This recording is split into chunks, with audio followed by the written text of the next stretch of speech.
de Amigo Espírita deseja conquistar em seu canal no YouTube. E você, amigo espírita, pode ajudar. Convide 5 amigos para se inscreverem em nosso canal e ligarem o sino de alerta. Além de atingir a meta de 1 milhão de amigos, todos serão sempre avisados de novos vídeos e transmissões ao vivo no YouTube. Acesse agora raitv.com.br.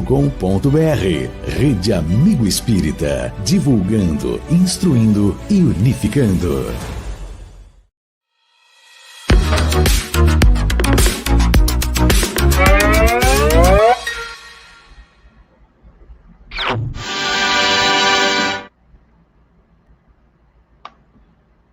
Boa noite, queridos amigos, sejam muito bem-vindos ao Home Office Espírita. E essa noite estamos começando mais um estudo da mediunidade, hoje com o tema, já vou colocar aqui na tela para vocês. Vamos falar a respeito de obsessão. E hoje nós temos aí um convidado especial, junto comigo, e Karim Bevonese. Djalma, seja muito bem-vindo. Eu que dou uma boa noite a todos, né? E é uma alegria estar com vocês para conversar sobre doutrina espírita. Maravilhoso. Djalma, seja muito bem-vindo. A gente aqui vem estudar, fazendo o estudo da mediunidade, e hoje esse tema super aguardado para o pessoal que nos acompanha, que nos assiste.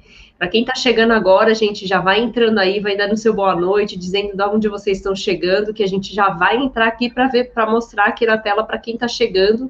Vão trazendo suas perguntas, suas dúvidas a respeito desse tema que é a obsessão. E nós vamos falar aqui o que é obsessão, como é que ela funciona, quais são os tipos de obsessão. Então, se você tem dúvida, já manda a sua dúvida para a gente poder esclarecer e aproveitar aqui a presença do Djalma. Djalma, antes da gente começar, nós vamos começar aqui com uma prece. Karim, você pode começar a fazer uma prece inicial para a gente? Claro. Boa noite, pessoal. Boa noite, Monique, Djalma. Muito feliz de estar com vocês mais uma quarta-feira. Então, convido vocês a pararem por um pouquinho o chat e se concentrarem um pouquinho, fecharem seus olhos para a gente fazer uma prece inicial, certo? Então, respirando fundo, deixando de lado todas as nossas preocupações, toda a rotina do dia de hoje. Solicitando, então, a presença dos nossos mentores, dos nossos guias, dos nossos amigos espirituais que nos acompanham nessa caminhada, nessa vida, para estarem conosco, presentes durante este estudo, que eles possam nos auxiliar a elevar o nosso padrão vibratório, para que todos nós nos conectemos nessa egrégora de luz, de paz, onde todos buscam conhecimento, autoconhecimento, e que na noite de hoje a gente possa levar um pouquinho de luz e de entendimento para cada um que está conectado com a gente nessa noite, e para aqueles também que estão desencarnados e que porventura possam estar conosco também assistindo este estudo, que possa ser proveitoso para todos. Agradecendo a oportunidade de estarmos reunidos, de estarmos unidos neste mesmo objetivo, que todos tenhamos uma ótima noite de estudos, que assim seja. Assim seja. Vamos dar uma olhadinha em quem está chegando aqui com a gente. Seja muito bem-vindo, Antônio. Antônio aqui é o primeiro a chegar na nossa live. Boa noite, Antônio. Seja muito bem-vindo. Adilson aqui conosco também, seja bem-vindo. Rubens, também mandando aqui boa noite, gente querida. Ricardo, seja muito bem-vindo também de Divinópolis, Minas Gerais. O John, que está sempre conosco também de Anápolis. Boa noite, John. Quem está mais aqui com a gente? Luciana, seja bem-vinda. Amiga Espírita, seja muito bem-vinda, Flavinha. Também aí, ó, de São Bernardo do Campo, São Paulo. Pessoal do Espiritualidade e Espiritismo, Edmilson, seja muito bem-vindo. Vamos lá, gente. Então, vamos começar. E eu vou pedir primeiro, Djalma, se você pudesse apresentar, contar um pouquinho para a gente da sua história. Qual a história que você tem aí com esse assunto, com esse tema obsessão? Como eu disse a vocês antes, eu tenho 60, esse ano completei 63 anos de trabalho ativo na doutrina espírita. E durante mais desses 60 anos, mais ou menos, ou 59 anos, eu trabalho direto com essa obsessão. Primeiro, quando despertou logo a minha mediunidade, eu entrei em 58, em 59, a minha mediunidade despertou e eu trabalhei como médium de psicofonia durante uma boa parte do tempo. Depois, me tornei dirigente de reuniões mediúnicas e vim fazendo essa reunião até alguns anos atrás, quando eu resolvi parar um pouco. Vamos parar um pouco esse negócio. E me dedicar mais a outras coisas dentro do movimento espírita. Eu tenho também cerca de 25 livros publicados, tenho já 2 livros traduzidos para a língua americana e publicados nos Estados Unidos, tenho 3 traduções dos livros de Kardec para o francês, publicado do francês para o português, publicado pela Fundação La Harmonia, o Livro dos Espíritos, o Livro dos Médiuns e o Evangelho segundo o Espiritismo. Tem uma tradução também do grego, do Sermão do Monte, do Evangelho de Mateus, e outros livros aí, que inclusive na Amazon tem esses livros. Hoje em dia, durante um tempo, eu tive a AMAR, a Sociedade de Estudos Espíritas, aqui em Salvador, e era física. Depois eu parei, depois de 14 anos, e quando houve a pandemia, eu voltei com a AMAR virtual, que está funcionando segunda, terça e sexta, às 20 horas. Estou usando o Zoom, inclusive.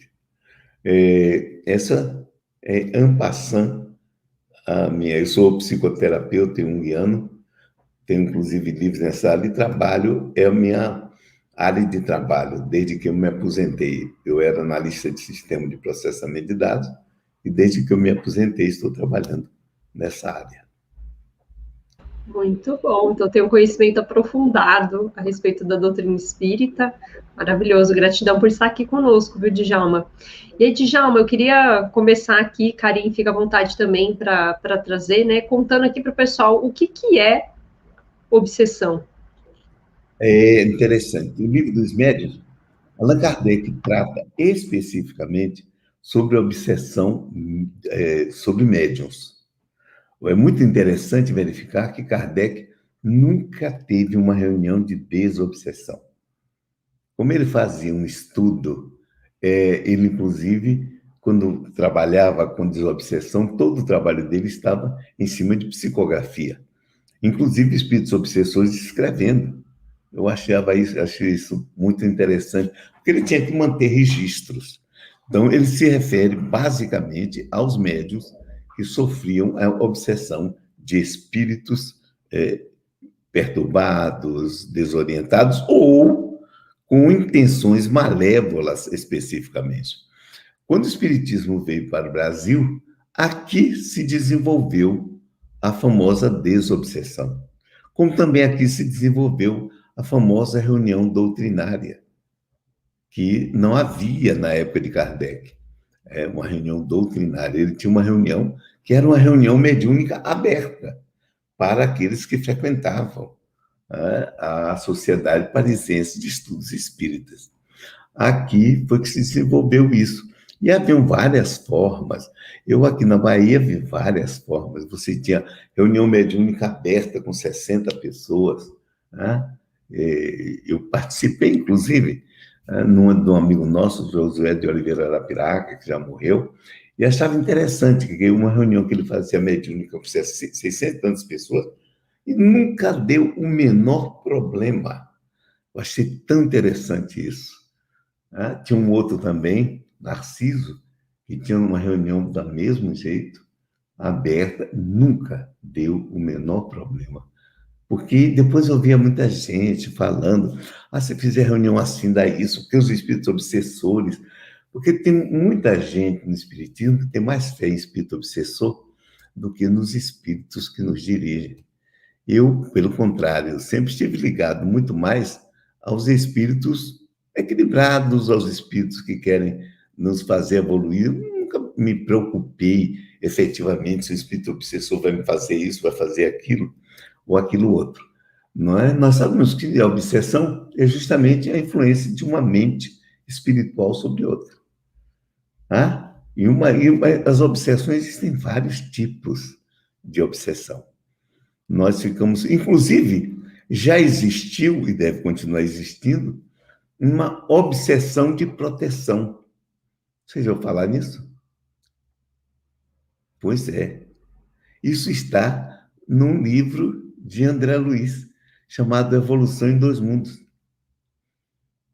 Ele falando que na evolução humana teve um período quando nós tínhamos ainda os espíritos, os hominídeos e etc., os espíritos que desencarnavam ficavam no grupo e eles se ligavam aos parentes e serviam de proteção contra a influência de espíritos de outros grupos. Eu acho que são as coisas interessantes, porque é isso que eu estou dizendo aqui, eu não vi muita gente falar no movimento espírita, não. Uma obsessão de proteção. Olha que coisa interessante. E obsessão tem algo interessante. Nós pensamos sempre nas obsessões de espíritos malévolos e nos esquecemos da obsessão de espíritos que amam os encarnados e que estão presos a eles. Obsessão de mãe com filho, que termina ficando ligada e, de certa maneira, vai prejudicando. Porque quer proteger demais de esposas e maridos, maridos e esposas, e assim de vários tipos de pessoas, que não são, muitas vezes, maus. Eles sentem falta do ambiente, porque a grande maioria das pessoas que desencarna volta para casa, porque não tem muitos conhecimentos sobre o mundo espiritual, tem medo quando morrem, muitos estão sem saber o que está acontecendo, quando se fixam na família, voltam para dentro de casa e ficam participando do ambiente e, naturalmente, trocam energias magnéticas com os familiares. E, quando eles estão com problemas, com dificuldades, complexos de culpa, eles vão transmitindo também para as famílias. Isso tem muito a ver com uma coisa que Carl Gustav Jung, ele denomina no seu segundo volume, escrito no início de 1900, do século passado, do século XX, portanto, que ele chama de constelação familiar, que é um complexo da família e da atuação, e aí sim, como o espírito vem dizendo, da atuação também de espíritos familiares na família, que ainda estão desequilibrados, como também os equilibrados. O conceito de espírito familiar nós vamos encontrar, inclusive, em Kardec, sendo que ele chama espíritos familiares aqueles que são, digamos, da cozinha da pessoa, os amigos que são de dentro de casa, não necessariamente os consanguíneos. Também os consanguíneos, mas não apenas os consanguíneos. Porque o que acontece? O mundo espiritual e o mundo físico, eles estão interligados. Nem todo espírito que desencarna, ele fica ligado aqui. Tem espíritos que vão para determinados lugares, para cidades espirituais, e ali eles ficam, fazendo seus trabalhos, uma maioria lá, poucos vêm aqui, porque nem todos os espíritos sabem o que está se passando aqui. Aliás, Carl Gustav Jung já trabalhou isso no seu livro Memoriações e Reflexões, porque ele dizia o seguinte: nos trabalhos que ele fazia de psicoterapia, várias pessoas que estavam em estado terminal tinham sonhos onde eram levadas para determinadas assembleias e ficavam falando sobre o que estava acontecendo aqui, as pessoas perguntando o que estava acontecendo. Aliás, Eu estou terminando agora na Márcia, toda segunda-feira, sala Leonardo da Vinci, o estudo do livro Nosso Lar. E isso nós vemos lá.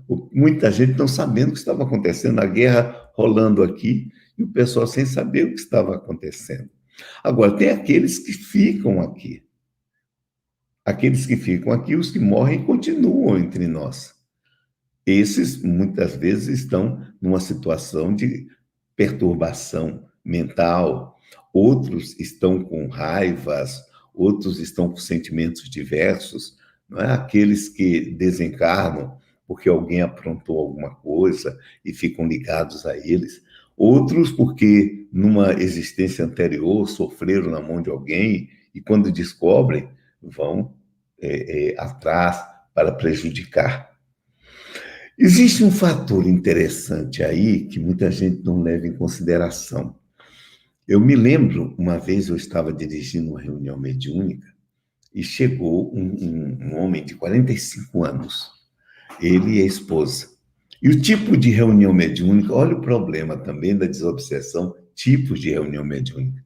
Eu sempre fiz uma reunião mediúnica da seguinte maneira: as pessoas que iam ser tratadas, eu antes conversava com elas, para ver se elas tinham medo, tinham qualquer coisa assim. Não tinham. Elas, na hora da desobsessão delas, elas entravam na sala, sentavam, recebiam passes, e nesse momento em que eles recebiam passes, os médiuns iam incorporando. Aí elas saíam da sala. O interessante com isso é que aumentou grandemente a frequência nos centros que eu dirigia, justamente por causa disso. Porque as pessoas depois me perguntavam assim, o que é que aconteceu ali? Aquela moça, enquanto eu estava lá dentro, ela falou isso, e isso é o que eu sinto. Aí eu ia lá e explicava, colocava elas para as reuniões doutrinárias, as reuniões de estudo e etc.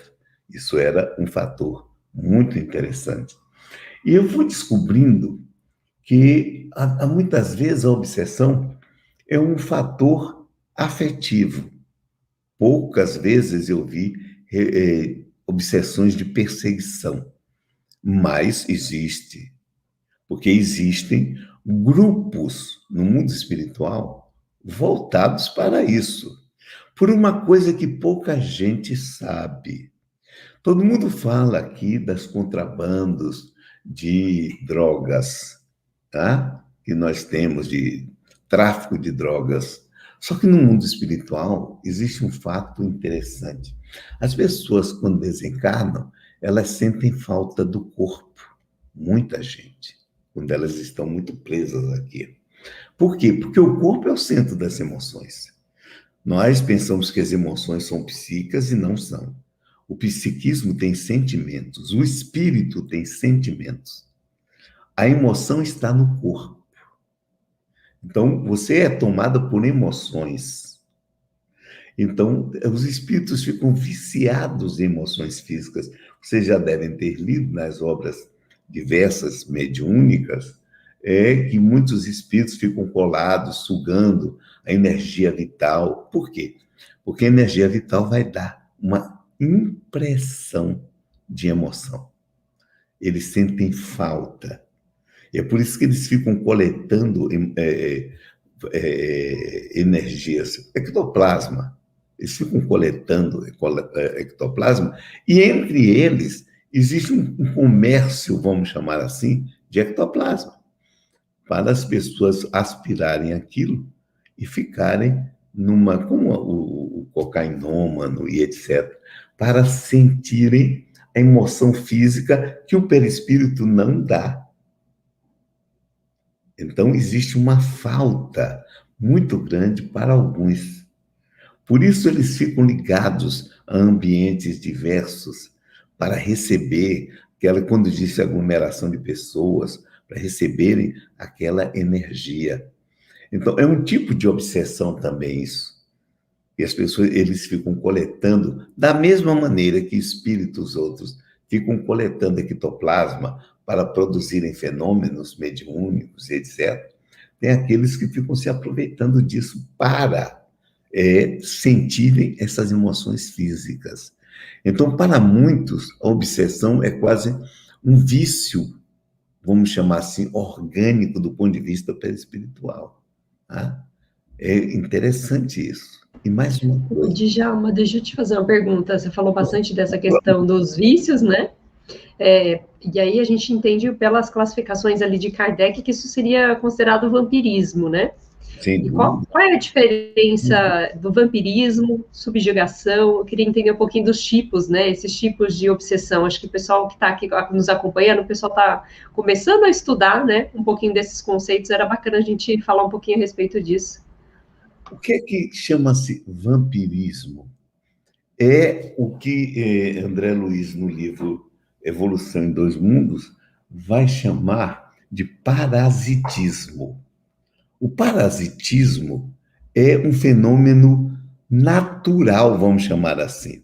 Você encontra no reino vegetal, você encontra entre diversos insetos. Né? O parasitismo, ele pode ser um parasitismo prejudicial, ou pode ser, e por isso que André Luiz fala numa proteção que pode haver também pela obsessão. O parasitismo pode ser um parasitismo para sugar coisas, ou um parasitismo para viver emoções em conjunto. Tá? Então, isso que chamam vampirismo são aqueles que as pessoas ficam sugando as energias de outro. Mas esse sugar de energia é muito mais comum do que se pensa. Quando nós estamos, eu, por exemplo, trabalho com psicoterapia. A pessoa que vem a mim, ela está com déficits diversos, ou está com energias negativas pelos próprios, ou por obsessão, ou por problemas próprios psíquicos.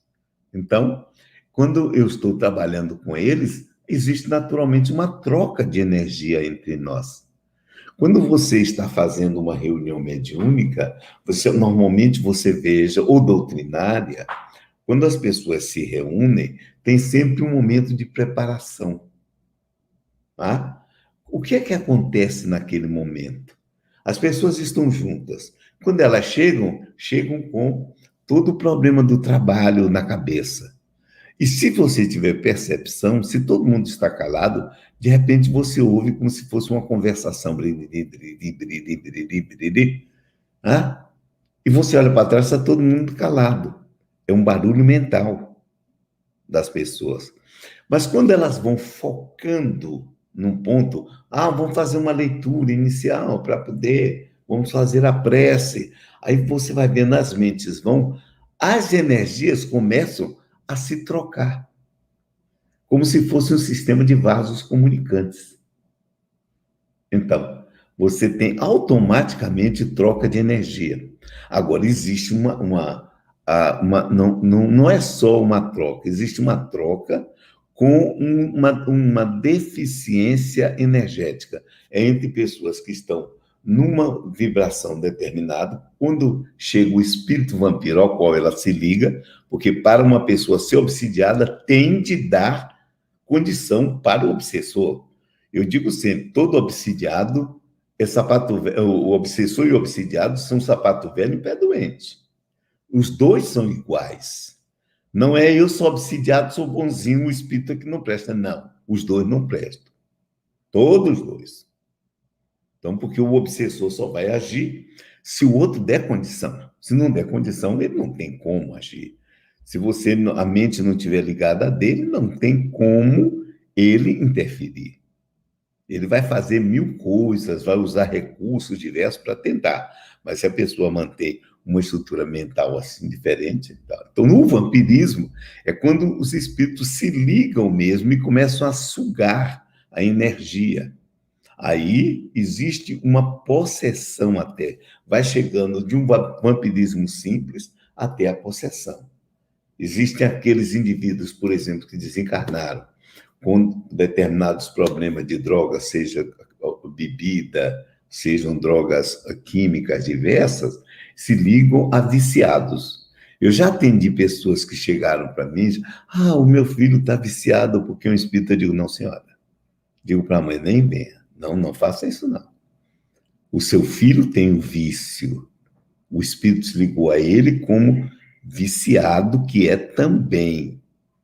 Tá bom? As pessoas geralmente vão botando culpa no espírito. É muito comum, e eu digo como psicoterapeuta, que o pior paciente, cliente, como queiram chamar, que eu tenho são os espíritas. Porque eles sempre terceirizam os problemas dele. Eles me chegam, sentam na frente, mas, porque eu estou passando isso, que na existência passada, eu digo, para aí, para. Não me interessa o que houve na existência passada, me interessa o que está vindo nessa existência agora. Eu quero saber o que está acontecendo aqui. Nós vamos trabalhar o que está acontecendo aqui. Porque eu não vivo de passado, eu vivo de agora. Então, é daqui para frente que nós vamos trabalhar. Ou então ele chega, porque eu tenho um obsessor. Eu digo, você tem um amigo seu. Não, mas como é meu amigo, sim? Tanto amigo que você dá guarida a ele. E aí, aproveitando esse ponto que você trouxe, Djalma, tem tudo a ver com um comentário que veio aqui, eu queria trazer na tela, do Pedro. Ele colocou o seguinte: sempre quando eu estou apreensivo, com ansiedade, eu rezo e penso em Deus e me acalmo, mas nem sempre meu problema é resolvido. Por quê? Porque ele tem um problema, ele mesmo disse. O problema não é de espírito, é dele. O que ele precisa? Procurar um tratamento psicoterapêutico. Ele tem que procurar um psicólogo. Por quê? Quando o espírito vai se ligar a mim, ele não se liga. O espírito obsessor, ou vamos chamar. Sim. Eu não gosto muito dessa palavra, não, tá? Eu não gosto. E o pessoal diz assim, por exemplo, uma mulher veio para mim e me disse, meu marido está com um problema de obsessão muito grande, porque ele está envolvido com outra mulher, quer se livrar, e ele me disse que mas não pode, porque ela faz trabalho de umbanda para ele. Eu digo, então me dá licença, mas seu marido é sem vergonha. Só isso. Isso não é um problema dele. Não tem ninguém fazendo trabalho para ele. Ele é que é sem vergonha. E você quer botar a culpa na outra, que deve ser uma vítima tão quanto você. Você abre o olho. Ou seja, problema de querer desculpas. E é importante saber disso, né, Djalma, porque muitas pessoas ficam, mas eu fiz um tratamento espiritual, resolvi temporariamente o meu problema, mas voltou, né? Então, é um pouco disso, assim, eu estou me modificando, eu estou buscando a minha melhora, né? Mudando essa vibração, essa energia. Eu dirigi durante anos centro espírita e reunião mediúnica, né? Tinham pessoas que voltavam de 6 em 6 meses obsidiadas. E tem umas, inclusive, que sentem um orgulho disso e criaram um mecanismo de defesa na razão, que é como se fossem pessoas que ficavam trazendo espírito para se tratar. Eu digo, não, você tem um problema, que deve ser um problema de caráter, vá resolver esse problema. Porque como é que você se livrou de um problema de obsessão? Você está trazendo espírito para ser tratado? Não é assim não, querido. Ou seja, as pessoas são artistas também nesse negócio de obsessão. Um dos fatos que as pessoas não percebem é o seguinte, que a obsessão diz o que ela tem de problema. Então, se uma pessoa está obsidiada, verifica o tipo de obsessão e ela é um problema dela, do psiquismo dela, do caráter dela. Porque semelhante atrai semelhante. Não tem essa de eu ser obsidiado, eu sou uma vítima de um infeliz que está me perseguindo. Não. Um espírito obsessor só pode se ligar a mim através dos meus complexos, dos meus vícios, dos meus defeitos. Da mesma forma que um espírito equilibrado vai ligar a mim pelos meus estados de equilíbrio. Tá? Então, se você tem uma obsessão, o obsessor é um retrato seu.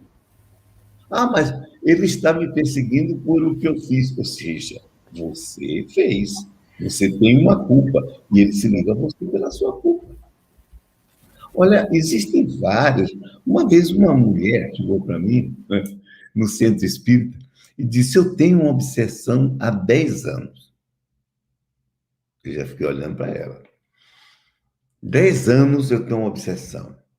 Já fui ao centro e começou a nomear os centros espíritas, que são os que eu conheço aqui em Salvador, os mais fortes nessa área, equilibrados, bem dirigidos. E neles eu não consegui resultado. Estou vindo aqui pela última vez. Quando ela fez isso, eu digo, para aí, a senhora tem um problema de caráter. Não vai ficar boa dessa obsessão nem aqui. Pode ir embora e buscar outro tipo de tratamento, porque o seu problema não vai se resolver enquanto a senhora não resolver o seu problema de caráter. Fim de papo. Porque uma pessoa que está 10 anos, você não sei se vocês já viram, eu já vi, pessoas no centro espírita, em reuniões de obsessão, conversando, disputando para ver quem tinha espírito obsessor pior. Eu já vi pessoas afirmando que o centro espírita não é bom porque não resolve meu problema, né? Esse centro espírita não é tão forte assim, né? Ele tem um problema e o centro espírita tem que resolver. Exato, é isso. Fácil. Mas eu ia comentar que eu estou bem quietinha aqui, gente, porque eu adoro ouvir o Djalma falar, tá? Esse ir e vir, esse fluir entre a psicologia e o espiritismo, para mim, que sou estudante de psicologia, é maravilha, né? Então, mas eu ia comentar que, normalmente, o obsessor, né, ou, enfim, o espírito, ele só potencializa aquilo que o encarnado tem, né? Seja de pior ou de melhor, né? Então, eu descambei para droga. Tá, mas tu já tinha esse desejo pela droga. Isso. Né? Você é uma pessoa que tem tendência ao vício. É isso? Exato. Ele só potencializa. E às vezes a pessoa nem conhece as próprias, como tem um comentário aqui, que acho que a Monique já vai colocar para nós, sobre as próprias sombras, saber reconhecer os próprios defeitos. E tem gente que nem se conhece. Então vem um obsessor, se liga lá naquela culpa, naquela vaidade, né? Naquele problema que nem a pessoa se deu conta que tem ainda. Né? E aí eu até ia comentar aqui, Djalma, o pessoal está trazendo, né? Baseado nisso que a Karin falou, a Dilson trouxe essa pergunta, eu vou juntar 3 perguntas aqui, porque estão muito parecidas. A Dilson, a Paula trazendo essa questão do lado sombra e luz, e depois a Miriam perguntando: como ajudar alguém que está sendo obsediado? Porque eles estão todos na mesma linha de pergunta, tá? Como é que a gente rompe essa ligação de obsessão? Como é que a gente muda essa frequência? Como é que a gente auxilia alguém que está sendo obsediado? Primeiro, para auxiliar alguém que está sendo obsediado, precisa que a pessoa obsediada queira ser ajudada. Isso é mesmo que você que está estudando psicologia, é o mesmo que alguém chega para você, eu vou mandar meu filho para fazer terapia com você. Eu digo assim, ele quer fazer? Porque se ele não quer fazer, você vai jogar seu dinheiro fora. Tá? Na desobsessão, precisa que a pessoa queira ficar. Não, eu quero, não é quero da boca para fora. É eu quero porque isso está me fazendo mal. Eu digo, então, você tem 2 caminhos. Primeiro, você vai começar a frequentar a doutrinária e fazer a desobsessão. Vai começar a aprender sobre doutrina espírita, e eu recomendo que você procure um psicólogo para você começar a tratar as suas dificuldades interiores. Então, se eu quero me livrar da obsessão, eu tenho um problema muito tranquilo. Eu tenho que mudar a minha vibração mental. Eu tenho que trabalhar em cima daquilo que me liga. Como disse bem a Karen, que o problema da sombra, a minha sombra. Tá? A sombra é um problema muito sério. Porque a sombra é todo o mal que existe em nós. Muita gente pensa assim, mas o Espiritismo nos fala de sombra de você. Não leu o livro A Gênese. Porque Allan Kardec, quando procura o problema do mal em nós, ele vai dizer, o mal vem fundamentalmente dos nossos instintos. As pessoas, olha, o problema do espírita é não levar o espiritismo às últimas consequências. Tá? Então, eu não vejo o seguinte, eu estava uma vez lá em BH, com o pessoal do Everilda, eu fui fazer uma palestra. Estavam lá umas pessoas que eram dirigentes da Federação Espírita do Estado de São Paulo. E como para mim falar sobre violência, eu comecei a minha palestra assim: o culpado pela violência na Terra chama-se Jesus Cristo. Aí é claro que houve aquele silêncio tumular. Eu digo, dizem que ele é responsável pela Terra. Sendo responsável pela Terra, o modelo evolucionário que ele implantou na Terra é todo baseado na violência. E nós temos bilhões de anos, desde que nós começamos com o princípio espiritual, encarnando nos vírus, nas bactérias. Hoje em dia eu brinco, a gente já foi até Covid, viu? Veja bem, que o Covid também é um filho de Deus e tem um princípio espiritual ali.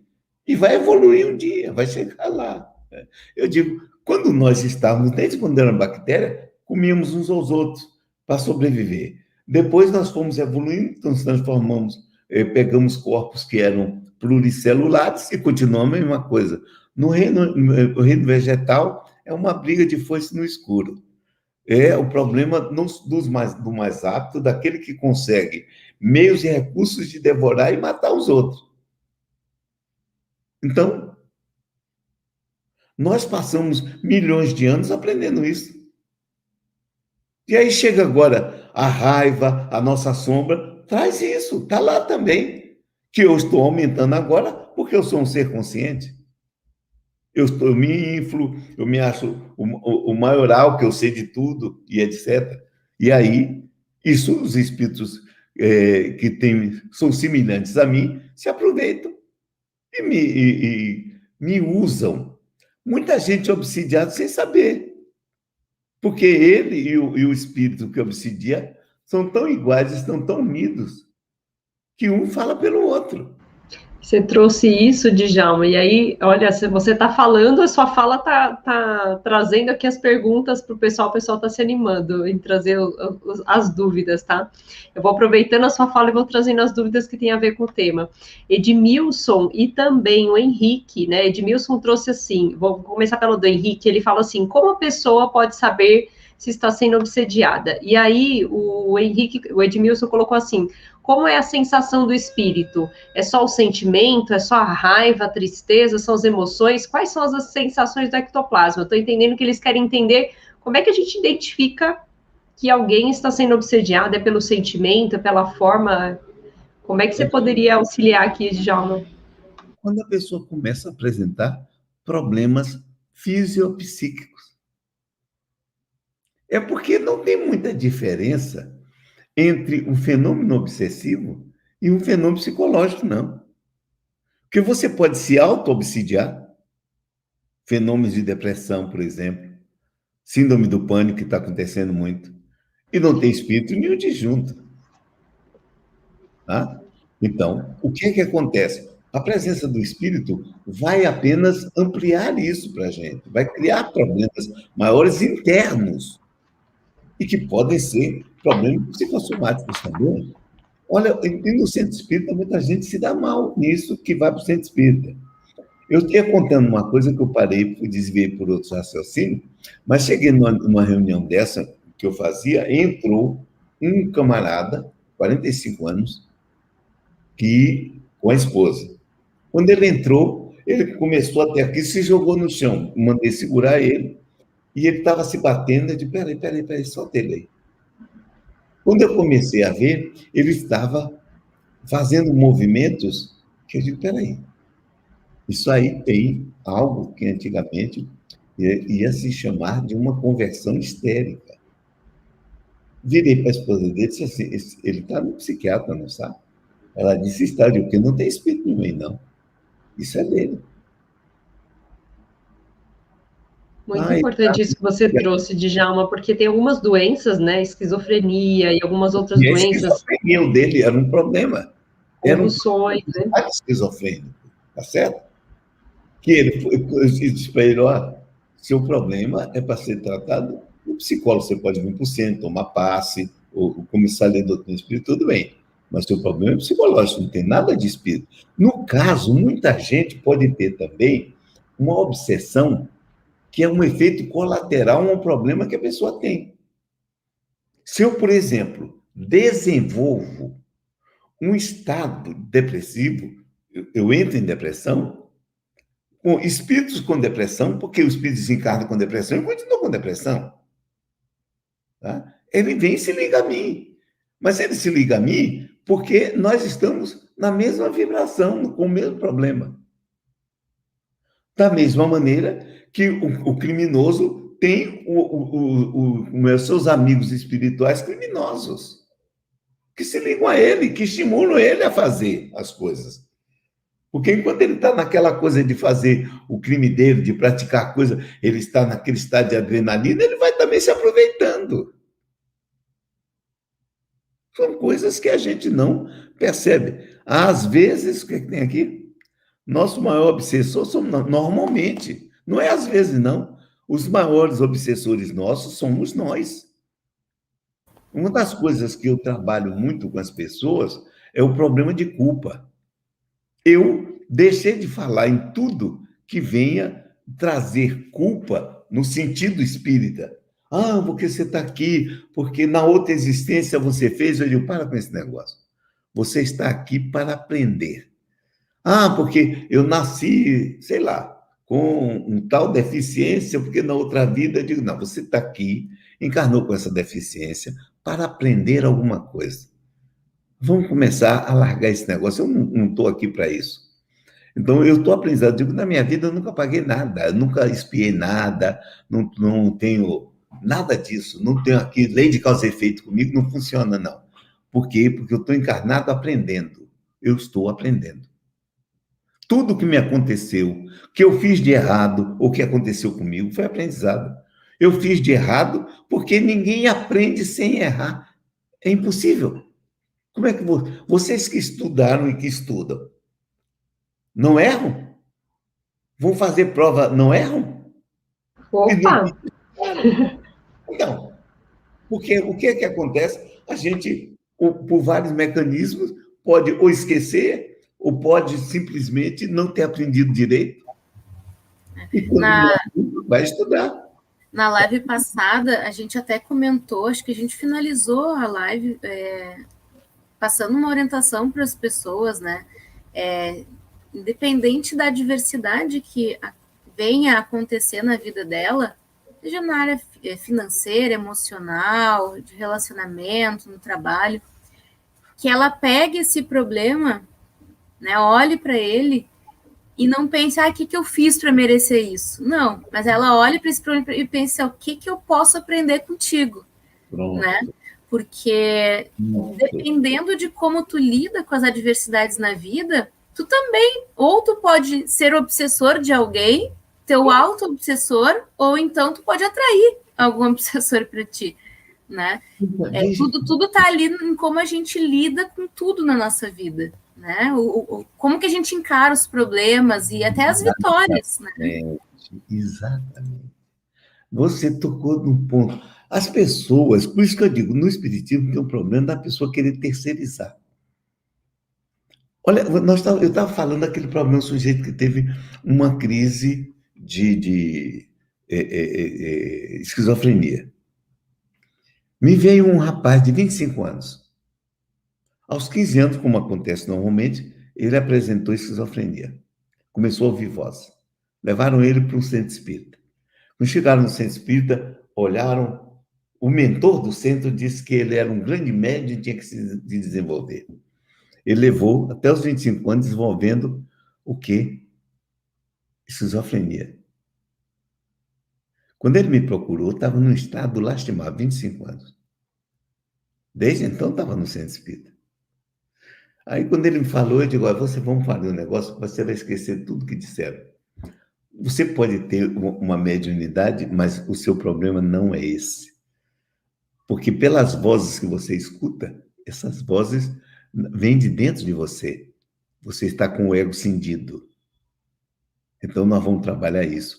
Ele tinha feito dois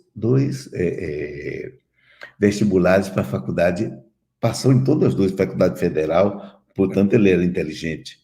Apesar das vozes que ele ouvia. e ficava dizendo que ele era isso, ele era aquilo, que ele não era homem, não sei o que lá. Aí ele não conseguia cursar. Eu digo, deve ter uma solução. Como você sabe, Karen, a gente não pode dar a solução de mão beijada para ninguém. Eu comecei a dizer para ele, como é que você pode resolver isso? Tem uma forma que você não precisa estar presente e tal. Verifique. Aí ele já tem um ensino à distância. Eu digo, pronto. Interessante. Verifique isso. Ele verificou, só ia lá fazer prova e saía. Formou-se. E ao formar, começou a trabalhar primeiro como reda, depois a família botou um negócio para ele. E o interessante, hoje em dia ele está estudando psicologia. No entanto, diziam que o rapaz era um grande médium, estava obsediado, ia passar obsessão e ele ia seria um novo Chico Xavier, parecer. No entanto, ele estava desenvolvendo esquizofrenia. Existe também uma ideia muito grande no meu espírito. O Djalma, eu queria trazer aqui um comentário da Luciana, e acho que é bem importante trazer, que ela comentou aqui, minha mãe faleceu tem 2 meses, já ouvi ela me chamando 2 vezes e eu respondi. E aí, isso tem a possibilidade do que ela pode fazer aqui, que eu acho que é o mais importante aqui para a gente orientar, Luciana. Tem, mas precisa ver o seguinte, se ela está... Porque, veja bem, a mãe tem 2 meses, né? Não são 2 meses? Isso mesmo. Ela está ainda no período do luto. O luto pode chegar até uns 4 meses. Se passar disso, a pessoa trata de procurar ter um tratamento psicológico. Não tem coisa. Então, ela ainda está sob a presença da ausência. Então, muitas vezes, ela pode estar, a mãe dela também, eu não vou dizer que não, porque eu não conheço o caso. A mãe dela pode ter desencarnado e continuar dentro de casa. Aquelas coisas que nós falamos. Porque as pessoas, às vezes... mas não tem os parentes que esperam... Se a pessoa está obnubilada mentalmente, não tem parente nenhum que consiga tirar. Porque a pessoa não vai aceitar isso. Tem umas certas inverdades no meio espírita que as pessoas ficam passando de um para o outro. Né? Então, muita gente vai e fica dentro de casa, porque, inclusive, fica com medo. Porque morrer não é uma coisa fácil, não. Morrer é meio que nascer. Para o pessoal que vai reencarnar, está de lá do nosso lado, todo mundo vivendo naquela bolha, quando vai reencarnar, porque a sombra está lá, e lá eles vivem assim no mundo da Ilha da Fantasia, e quando ficam com medo de reencarnar. Por quê? Porque quando chega aqui, não vai ter aquela atmosfera, todo mundo rezando, e você... Vão sentir as emoções, né?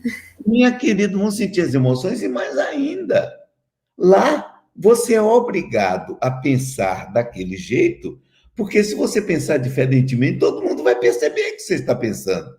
Existe uma coerção social.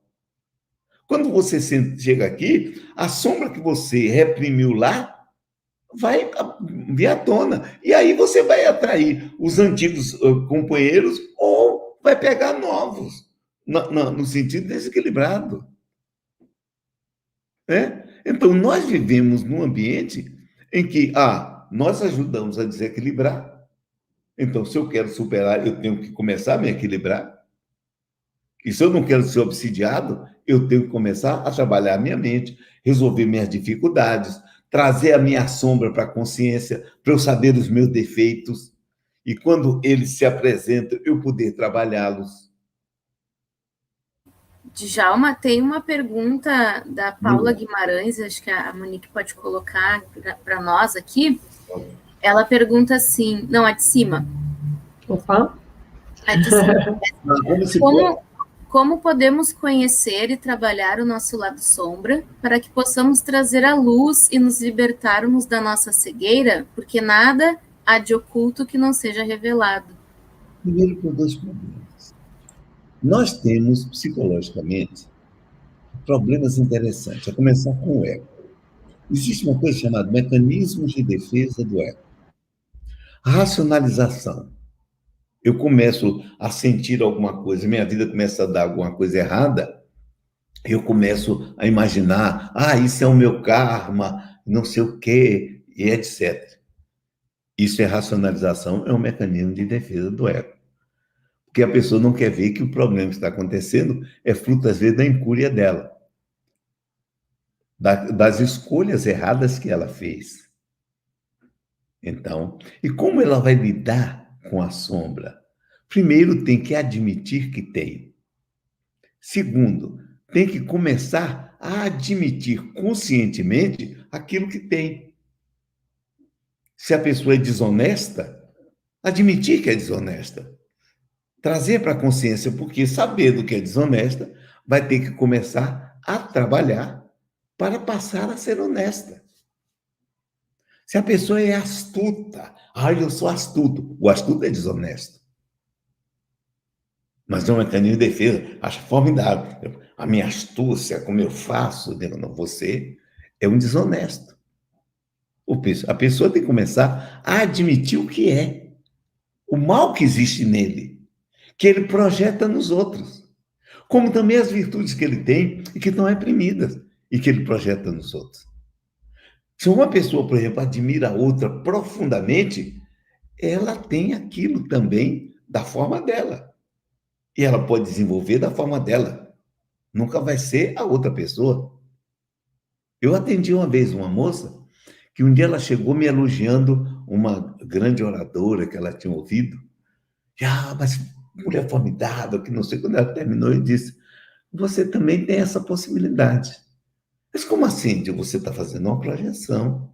A forma que você está falando emocionalmente da outra é projeção. Ela, como assim? Projeção não é uma coisa ruim? Não, existe uma coisa chamada sombra áurea. Por algum motivo, várias coisas suas foram reprimidas.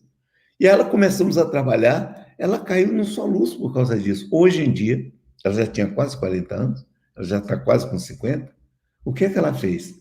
Mudou radicalmente a vida dela. Hoje, ela faz palestras, dá cursos, dirige na coisa, e terminou de fazer agora psicologia. Está fazendo pós-graduação. A vida mudou radicalmente. De água para o vinho. Djalma, é bem importante isso que você está trazendo. E aí, eu tô vendo aqui os comentários, o pessoal está se animando de fazer pergunta, eu não posso deixar de passar com as perguntas que estão surgindo aqui. A Morgana trouxe assim, Djalma, boa noite. Alguns espíritas afirmam que obsessores por trabalho feito na Umbanda só podem ser tratados na Umbanda. Isso não existe. Isso não existe. Agora, se você acredita nisso, aí existe para você. E aí, logo na sequência, ela já trouxe outra pergunta aqui, dizendo assim, e no centro espírita, que não tem condições de fazer esses trabalhos, você concorda também com isso? Que tem centro espírita que não consegue fazer um trabalho de desobsessão? Em primeiro lugar, tem que ver o seguinte, alguém fazer um trabalho para outro, só vai pegar se a pessoa tem culpa no cartório. Se não tem culpa no cartório, não pega. Se tiver em sintonia, né? Na mesma faixa vibratória que o outro. Exatamente. Se a pessoa tem culpa no cartório, pega. Não é possível. Eu duvido que você fizesse um trabalho de Umbanda, ou de seja do que for, negativo, porque a Umbanda não só tem negativo, não. Vamos ter calma. O candomblé Umbanda não é de coisa negativa, não. Existem pessoas, como existe no Espiritismo, gente que não presta, tem lá também. A gente não. Então, se uma pessoa fizesse um trabalho desse para Jesus Cristo, não pegava. Não tinha como pegar. Tá? Se eu não estou com culpa no cartório, podem fazer o que quiser. Eu me lembro que uma vez um camarada que não gostava de mim disse que tinha mandado costurar o meu nome na boca de sapo, que vai matar o pobre do sapo, porque aí em mim não pega. Eu não tenho culpa, não fiz nada para ele, ele tem, isso aí é o problema dele. Eu não tenho nada a ver com isso. Ou seja, nós, às vezes, é que criamos um problema. Tem uma coisa que as pessoas precisam estudar, chamado crença. A crença pode botar minha vida para cima ou desgraçar. As crenças impeditivas desgraçam minha vida. Eu já vi pessoas que não desenvolvem na vida porque acreditam numa coisa dizendo assim, o pouco com Deus é muito. Eu digo, não. O pouco com Deus ou com o diabo é pouco. Porque pouco, por definição, é pouco. Não tem pouco, muito. Pouco, é pouco. São crenças que desgraçam a vida da gente. Se a gente ouve da mãe da gente, você não presta, você não vai ser nada na vida. Criamos a crença, não vamos ser nada na vida. E não tem obsessor para isso, não. Somos nós que fazemos isso. Agora, pode ter obsessores do efeito colateral, ajudando a crença da gente a se estabelecer cada vez mais. Tem um livro muito interessante de um camarada que eu fiz um curso com ele em São Paulo, chamado Roberto Diltz, que é crenças. Você pode baixar até de graça na internet, em PDF. Onde ele estuda isso. Ele passou um tempão estudando isso num viés de PNL, Programação Neurolinguística. Legal. Você pode crença, para só eu terminar, cara. Crença em obsessão. Se eu acredito e fico ligado à obsessão, eu vou ser obsidiado. Você sabe que tem pessoas que chegam, eu cansei de ver em reunião mediúnica, eu nunca saí de uma reunião mediúnica me sentindo mal, nunca na minha vida. Tem pessoas mesmo lá, estou me sentindo mal. Eu digo, você tem um problema aqui dentro. Porque eu passei aqui 2 horas trabalhando e eu estou ótimo. Mas são pessoas que creem, por exemplo, que o médium tem que se sentir mal, porque se não se sentir mal, não é médium. São crenças. Verdade. Tem gente que acha, uma mulher grávida não pode ir para a reunião mediúnica. Eu digo, na hora do parto, não. Por causa das vibrações, eu digo sim. E a mulher grávida vai para o trabalho, e a mulher grávida vai para o supermercado, e a mulher grávida vai para o cinema, e a mulher grávida vai ver show. Peraí, onde é que ela está mais protegida? É verdade. Pela lógica, né? Eu vou te fazer uma pergunta que é muito interessante aqui. Desculpe, eu me interrompi. Se o obsidiado e o obsessor... Esse é do Troll, né? Troll. Se o obsidiado e o obsessor se unem pela afinidade, quando um obsidiado trabalha para sair de algum vício, o obsessor pode passar pelo mesmo processo?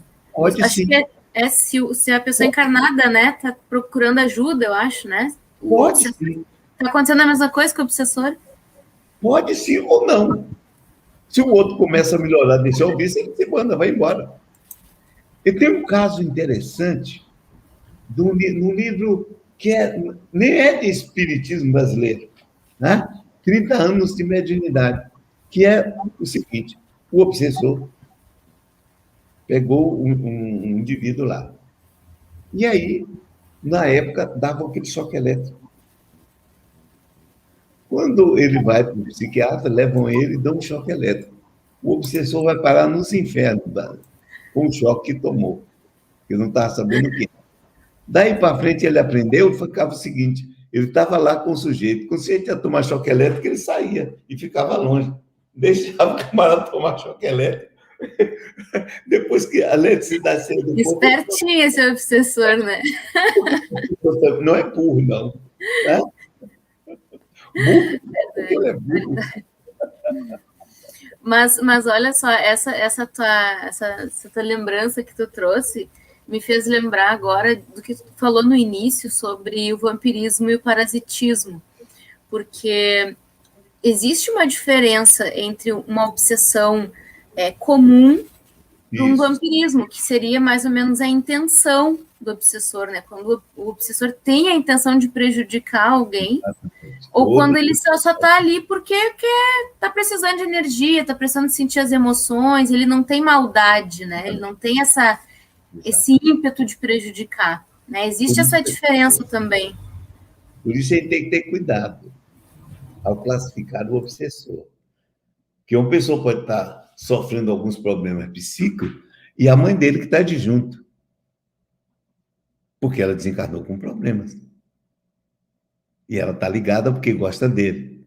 E existe uma coisa chamada indução. Eu, por exemplo, vi um caso de indução, tá? Você que é psicólogo, isso é interessante, numa síndrome do pânico. Uma pessoa me procurou no centro e ela me disse assim: está havendo um problema comigo. O que é? Eu saio de casa e chego no meio da rua me dá uma sensação assim, eu tenho que voltar correndo para casa. Eu digo, me fala sobre sua vida. Ela tinha passado um momento muito sério.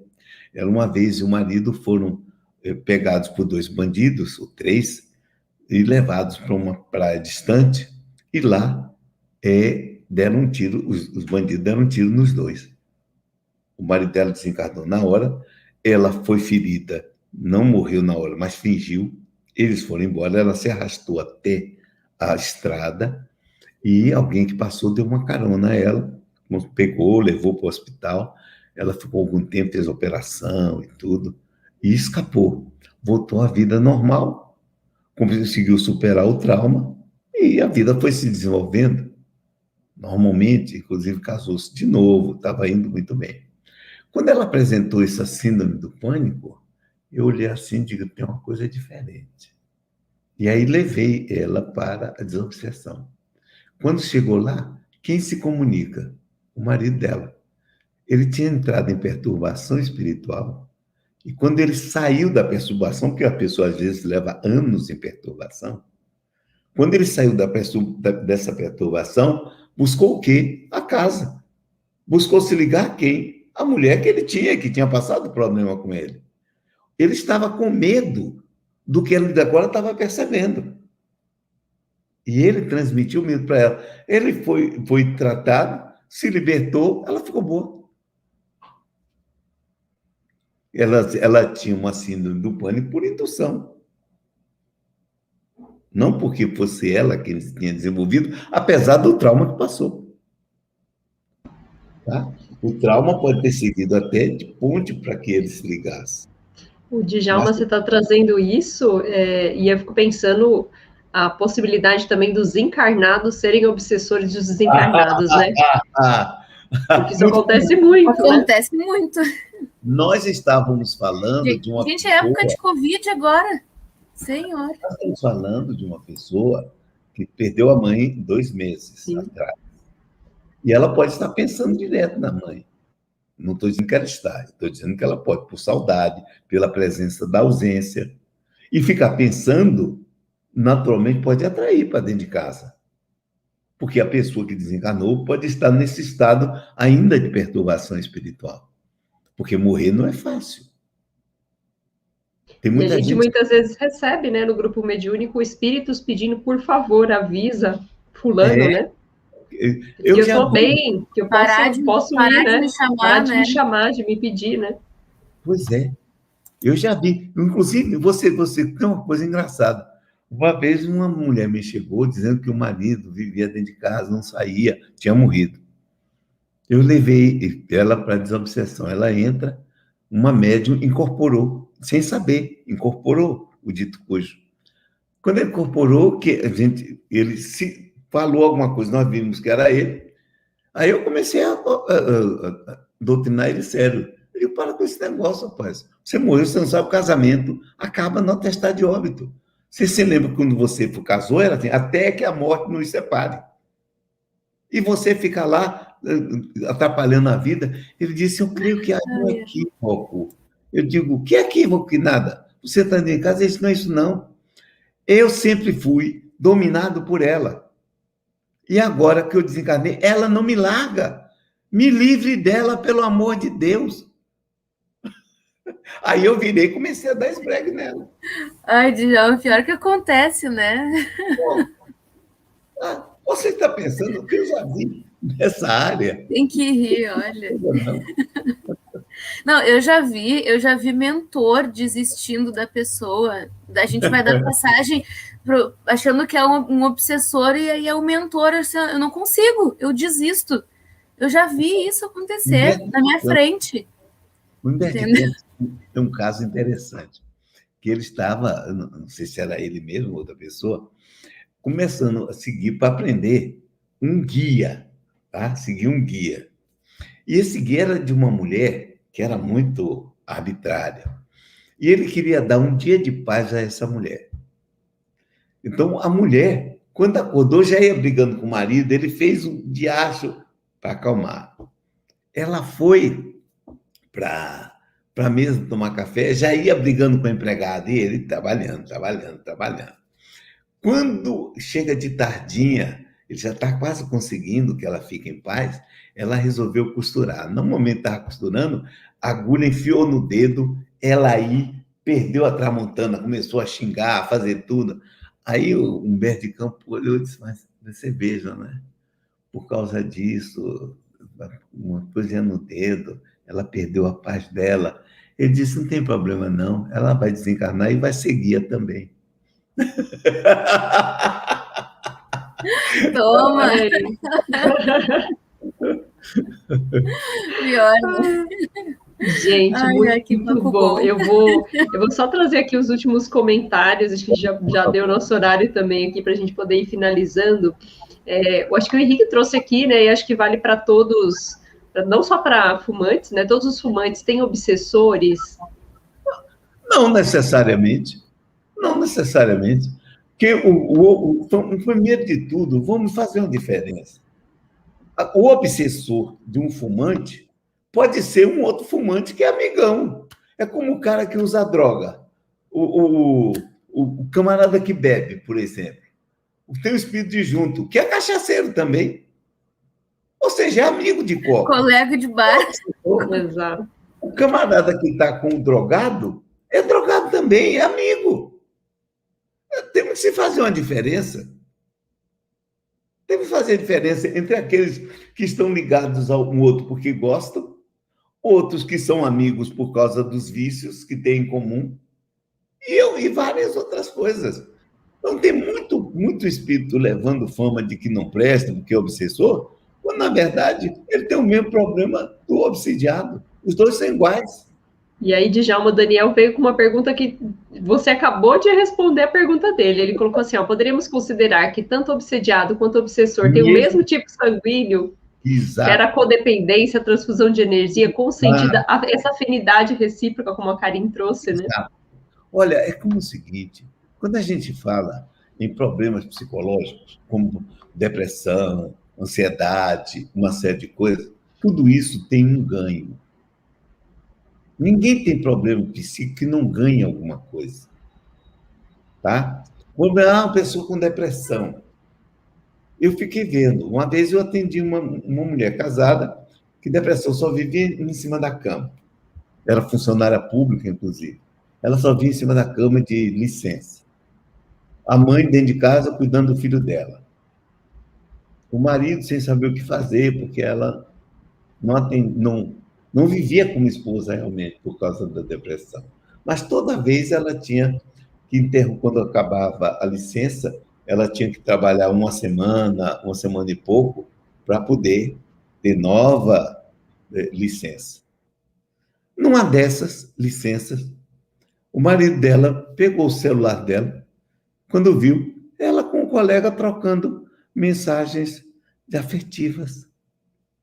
A obsessão dela está funcionando dentro de casa. A obsessão não, a depressão dela. Só funcionava dentro de casa. Que aquilo era conveniente para ela não cuidar do filho, porque ela já não devia gostar mais do marido, para evitá-lo. Tem cuidado. Muita gente que tem a obsessão de coisa está se usando, está usando isso. Porque eu sou obsidiado. Quando não tem uma situação até que parece anedota, mas não é. Porque isso aconteceu num centro espírita aqui de Salvador, e foi o próprio dirigente, que é um grande médium, meu amigo Medrado, José Medrado, que me contou. A mulher chega lá no centro espírita e conta para ele, olha, meu marido está obsidiado. Ele diz, como? Está com uma obsessão muito séria. O que foi? Eu vinha trazer um bolo para aqui, para o centro, e quando eu saí com o carro muito apressado, eu me esqueci. No meio do caminho, voltei. Quando eu entrei, peguei ele com a nossa empregada na nossa cama. Quando eu cheguei, disse para ele, eu vou dizer o nome, que eu não me lembro o nome. João, o que é isso? Ele levantou e disse, João, não, eu sou Pedro. Vou liquidar com a vida dele, sou obsessor dele. Vou liquidar. E ela acreditou. Olha aí. Esse estava obsediado mesmo.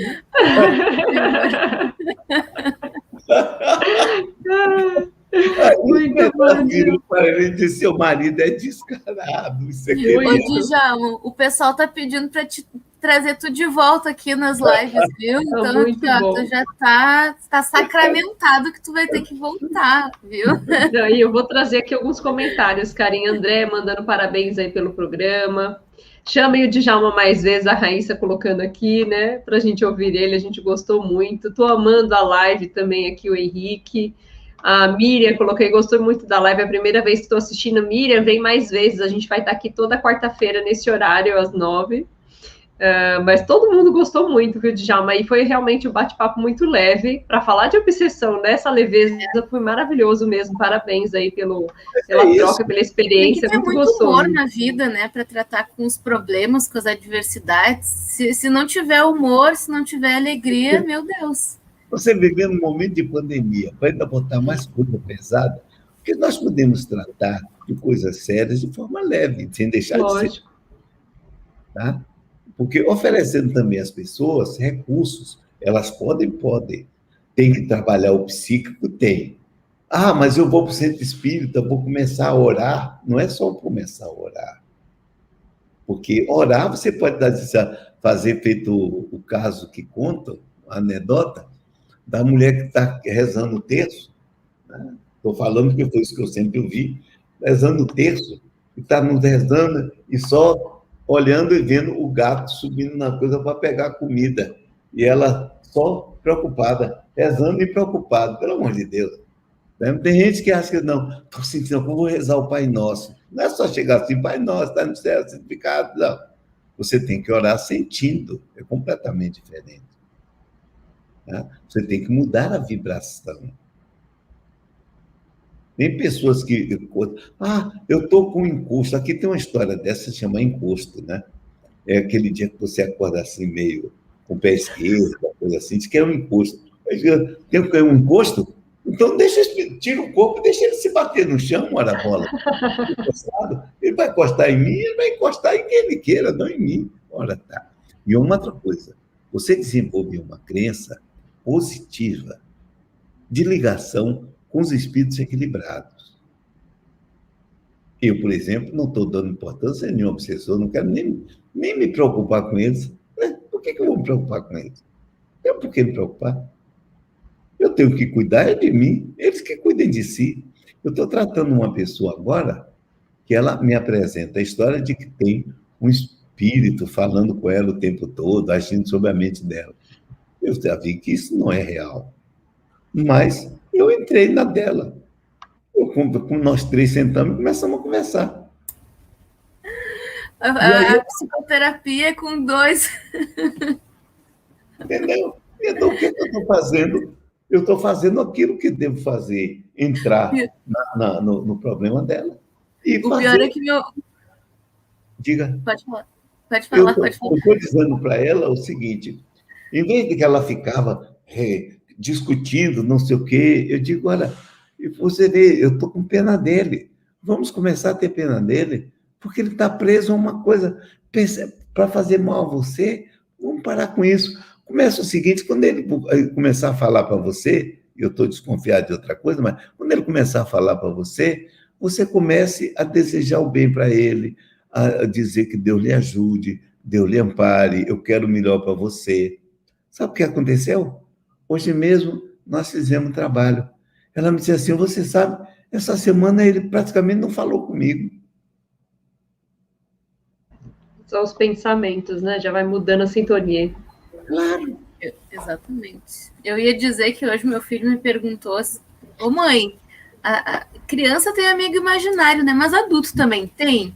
Em que idade a gente perde o nosso amigo imaginário? Aí para dar resposta, aí eu expliquei do mentor, que quando encarna, vem junto, e aí é criança quando é criança, e vai crescendo junto com a criança. Fiz um bolo todo, ele entendeu. Olha só, o meu filho mais velho, um dia eu cheguei em casa, vou chegando do trabalho, ele está sentado, olhando para uns lugares onde se estendia roupa. E ele olhava e kkkk. Eu digo, o menino tá maluco, puxou a mãe, só pode ser. Aí eu brincava com ela desencarnou. Aí eu comecei, eu cheguei e disse, meu filho, o que é que há? Ele disse, é meu amigo, e me deu um nome que eu me esqueci depois. Não era um nome comum. Ele fica fazendo pirueta, coisa, eu digo, é um amigo imaginário. Eu digo, tudo bem, você vai comigo para o centro hoje. Chegou lá, ele incorporou o espírito. Eu doutrinei, eu sou amigo dele. Ele disse, sim, mas vai fazer o seguinte, nós vamos conversar, você vai seguir um outro caminho, deixa ele seguir o caminho dele. Nunca mais ele viu. Olha aí. Djalma, o papo está muito bom. Queria agradecer a oportunidade de você estar aqui com a gente. Fica o convite para você vir mais vezes. E vamos finalizar. E aí eu queria pedir para você, se for possível, para você fazer uma prece aqui para a gente finalizando. Faço, sim. Gratidão aí pela participação. A gente ficou muito feliz com a sua presença, Karim. Eu estou agradecido a vocês por me darem essa oportunidade de eu poder conversar, colocar os frutos do meu estudo, das minhas observações, né, para as pessoas. E se alguém se sentiu melindrado por alguma coisa, me desculpe, porque não foi o meu objetivo. Imagina, se foi ótimo, o pessoal gostou bastante. Djalma, fica à vontade para passar os teus canais, tuas redes sociais, divulgar o teu trabalho. O meu trabalho, você conhece, ao máximo que eu faço, segunda... Inclusive, para as pessoas que queiram, na sexta-feira, às 20 horas, a sala Allan Kardec, e também fica gravado no YouTube, tá? No canal de Djalma Mota Argolo, Mota com 2 Argolo com 2 L. E vai ser sobre depressão. É uma amiga minha, que ela formou-se em psicologia e tem feito estudos, está fazendo pós, etc. E vai fazer esse estudo que ela fez. O título é justamente Qual o Sentido da Minha Depressão?